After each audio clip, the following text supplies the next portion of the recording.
Hi guys, it's me Audrina here again for the next chapter in my read through of Where Did Your Heart Go? And we're up to, sexy saucy chapter 69. Not that I'm going to tell you if any of that happens in chapter 69 because now you've got to listen. Anyway, settle back, relax, grab a drink if you want, and let's get started on chapter 69. Charlie and Mitch spotted our return and came over to meet us. I left James with them as I returned to the studio.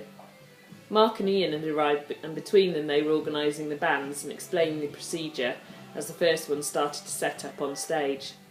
Charlie briefly interrupted me. "Mum, we're going to go home and fetch our costumes. Can we change here on the bus?" she asked. I watched the guys give my daughter the once over. "Sure, I'll save you a space," I said before she turned and ran back to Mitchell. "Was that Charlotte?" Paul asked. "Yes, now stop being a lech, you're old enough to be her dad," I laughed. "I wouldn't stand a chance next to her boyfriend," he replied, as we watched Mitch pick her up and carry her on his back. As we finalised plans, Paul and Ian prepared to take to the stage, ready to kick the event off. I had a look through the running order and saw Sarah and Chris. Waving, I walked over to them and seeing James looking a little lost now the kids had disappeared, I motioned him over. "Hey Steph, looking beautiful today," Chris said, pulling me into his arms for a hug. "Sarah, you look great too," I said as we hugged and kissed.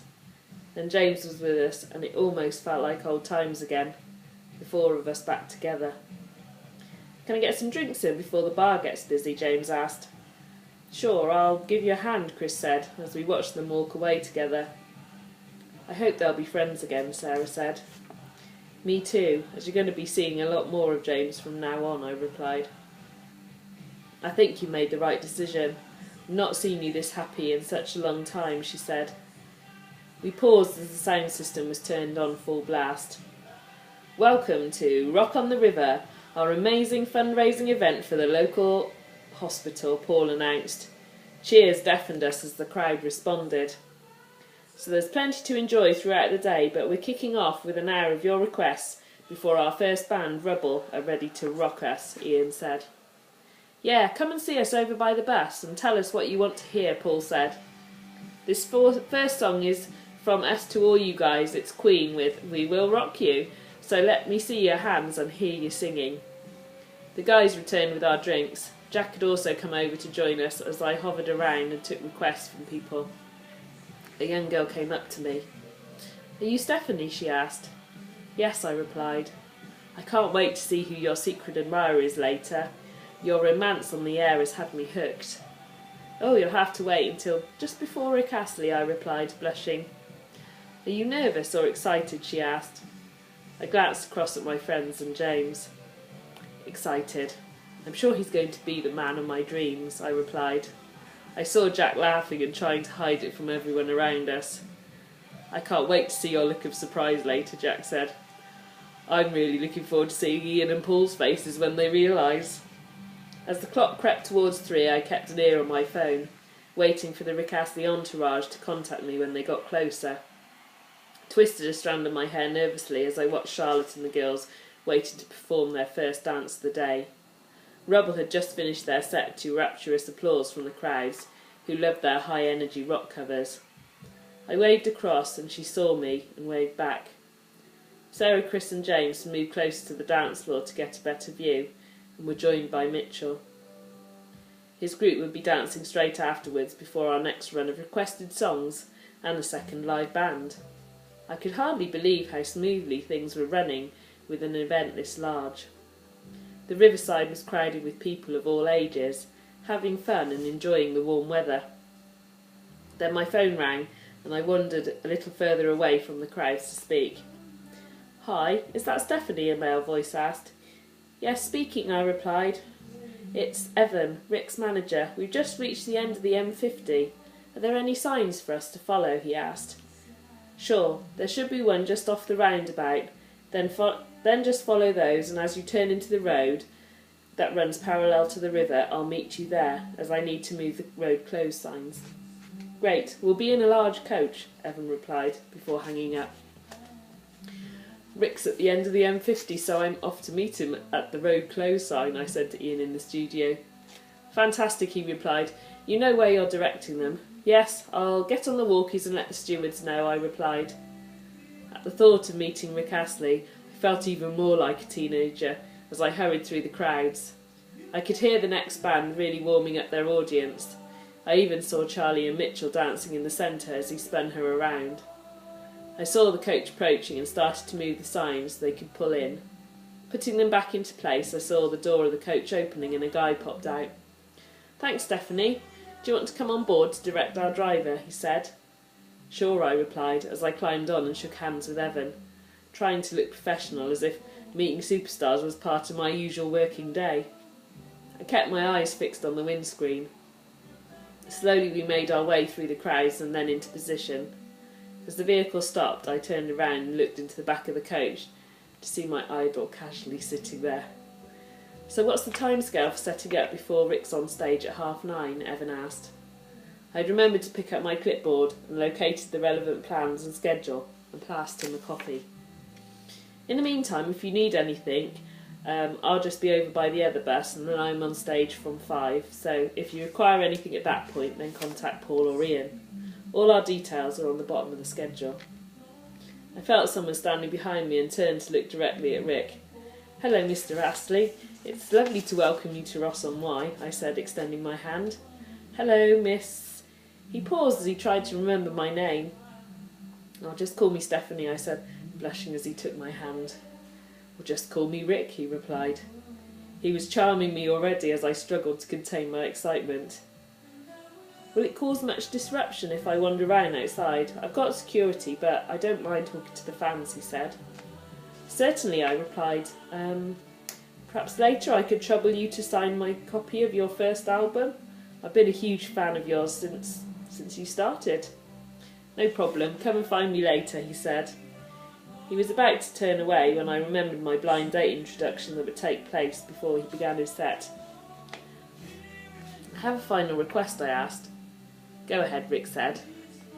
Well, to cut a long story short, I'm supposed to be meeting a secret admirer on stage just before your set starts. He's been sending me song requests for the past couple of weeks, and the guys on the station thought I should meet him in front of the crowds. I paused and tried to imagine how this sounded to a world-famous singer. The thing is, the secret admirer is actually my first boyfriend, who I went out with in 1988, and one of our favourite songs was Together Forever, so if you could dedicate that to us in your set, I would be eternally grateful. Oh wow, how fantastic. Certainly, Stephanie. Just let Evan know the name of your man and I'll do that for you both, he said, smiling. Quite literally, the stage was set for the finale of the day. I had a quick long look around and saw that everything was under control, so I sauntered towards the dance floor and my friends and daughter sitting together in the sun. Hi Steph, glad you could join us for a bit, James said. Would you like a drink? Sarah asked, reaching for a glass and the orange juice.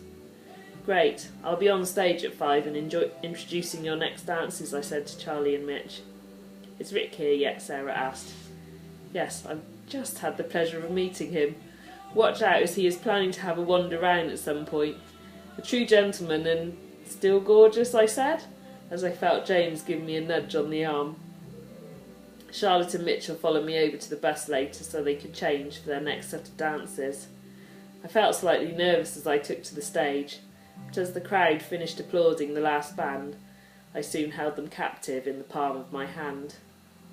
I could see Charlotte and the group waiting to start their performance, so I let them have the floor to perform their new dance to Troublemaker by Ollie Murs.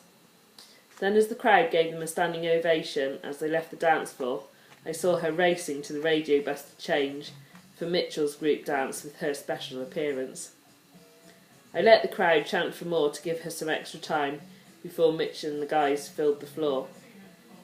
I watched the young girls and many women in the audiences inhale sharply at the sight of these young men in their smart suits, as Justin Timberlake's suit and tie hypnotised the crowd into silence. The dancing began once again. The crowd stood spellbound. As Charlie walked back across the field ready for her entrance, I saw Rick to the side of the stage and beckoned him up so they could see the dancing better. Charlotte swayed across the floor in her flirty floral dress, seemingly disinterested guys in the crowd started to perk up, and I heard a number of wolf whistles. Standing to the side of the stage with Rick, he turned to me. "They're fantastic dancers," he whispered. "Yes, the girl performing now is my daughter, and the dark-haired guy that she's leading around by the tie is her boyfriend," I replied. "They definitely stand out above the others," he murmured. "I might need some dancers for my next tour. Would it be okay to contact you on the information that Evan has?" They're dancing together just before you take to the stage later," I said. I watched as the routine finished with all the guys holding Charlie aloft while she twirled a loose tie. Leaving the stage, I headed for the small studio on the bus to take over from Ian. As I boarded, I saw all the guys in a huddle. "What's going on?" I asked. "Well, we need to find your mystery man to let him know when and where we need him for later," Paul said. "OK, perhaps I'll play him a request and ask him to meet you behind the stage," I said, enjoying their looks of amazement at my calmness. "Aren't you even a tiny bit nervous?" Ian asked. "No, I'm sure it'll be fine," I replied, as I made my way into the studio and put my headphones on. I played the first few requests that we hadn't had time for in the last stint, while I tried to think of a good song to play. In the end, it had to be Perfect by Fairground Attraction, as it summed up the event and the secret fact that I hoped it was going to be perfect when we were together again. As the song faded out, I took to the microphone. "I hope my secret admirer is here and waiting patiently to meet me later." I paused, and I could hear the screams from the crowd outside, who had been following the requested songs for a couple of weeks. "I'd like to play you Perfect by Fairground Attraction, and if you can make yourself known to Mark and Ian, they will be waiting for you behind the main stage," I said, as the song started to play. I grinned as I felt my mobile phone buzz in my pocket. As Ian and Paul had left the bus, I pulled it out and read the message from James. "Fantastic choice of song. I'm on my way now. I don't think they've seen me with you at any point during the day, so the game is still on. The only one who has is Paul, and he's still outside the bus at the moment. Have fun, and I'll look forward to meeting you at about 8:30 on stage." Time flew by, and as my request session came to an end before the last local band kept the crowds entertained, I had time to reflect on the day. On the whole, there had been no major hiccups, and so far no one had got drunk enough to cause any fights. I still couldn't quite believe that I'd spoken to one of my teenage idols, and he was a genuinely nice guy. Sitting back in the studio chair, I nursed a cup of tea as I heard Mark on stage, warming up the crowd for the band. I closed my eyes. It had been such a long day, and it still wasn't over yet. The event had raised over £8,000 through sponsorship, and even paying for our big starter perform was reasonable. The guys who'd supplied the lighting and stage equipment were getting a small amount, coupled with major advertising on the radio station. Overall, everyone was happy, and the great weather had helped. From outside I could hear the crowd clapping in time to the music, and I opened my eyes. I'd hardly stopped for food apart from my morning sandwich. Returning to the bus with a portion of chips, I saw Jack walking towards me. "Hi Steph, how are things going?" he asked. "Fine. Feeling a bit knackered, but there's still a few hours to go," I said, offering him a chip. We sat down on the grass outside the bus and watched the world go by. "So are you single at the moment?" I asked. "Yeah, can't seem to find the right one for me," Jack said, pinching another chip. "You will. Just look at me, for example." "Yeah, single for years, and now you're getting back together with your first boyfriend," he sighed. "So romantic." Not sure romantic is quite the right word. These last few weeks have felt like I've been on a roller coaster of emotions, but today it comes to a halt and I get to alight. "Happily ever after," Jack sighed, as he pulled me close for a hug. "I'd like to believe that," I replied, as we watched the sky start to shade into pale pink and purple. So that's it from this chapter. Don't forget, you can buy your copies online at Amazon, and I'll see you again soon for the final chapter. Bye for now.